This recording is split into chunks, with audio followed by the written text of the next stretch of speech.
Hi hello and নমস্কার, আমি উর্মি চলে এসেছি আর একটা নতুন মিনি ব্লগ নিয়ে গাইস। তো সকালটা ছিল ভীষণই বোরিং, কি করব সকাল থেকে বুঝে না পেয়ে ভাবতে ভাবতে হঠাৎই মনে পড়লো, আরে আমার তো কলেজ যাওয়ার কথা আজকে, কারণ কালকেই আমার স্যার আমাকে ফোন করে যেতে বলেছে। তো সকাল থেকে যাব না করে ফাইনালি ডিসিশন নিয়েই নিলাম চলেই যা। আমি আবার স্নানও করিনি, মানে এত কনফিউজ ছিলাম যে যাব কি যাব না এই ভেবে।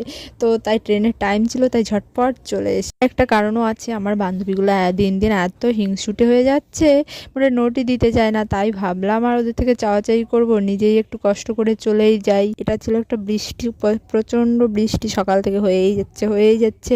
আর আমিও প্রায় আধ ভেজা হয়ে ট্রেনে চেপে চলে এসেছি আমার ডেস্টিনেশনে। কি বলতো, বৃষ্টিটা তখনই ভালো লাগে আমার, স্পেশালি আমি আমার কথাই বলছি, যখন বাড়িতে শুয়ে শুয়ে কাঁথা গায়ে দিয়ে ফোন দেখি, তখনই আমার বৃষ্টি ভালো। এই বাইরে বেরিয়ে প্যাচ পেঁচে কাদা এই সবের মধ্যে বৃষ্টিটা একদম আমার জঘন্য লাগে বলতে গেলে। তোমরা কারা কারা বৃষ্টির ওয়েদারটা কিভাবে কাটাতে পছন্দ করো অবশ্যই জানিও। আমারটা তো বলেই দিলাম, কিছু করার নেই, আমার ক্লাসে আসা বাধ্যতামূলক ছিল, কারণ আমি আগের দিন স্যারকে অনেক বড় বড় কথা বলেছি যে আমি আসবো, বৃষ্টি হোক যাই হোক। তো ফাইনালি আমি চলে এসেছি, এটা আমার ক্লাসরুম।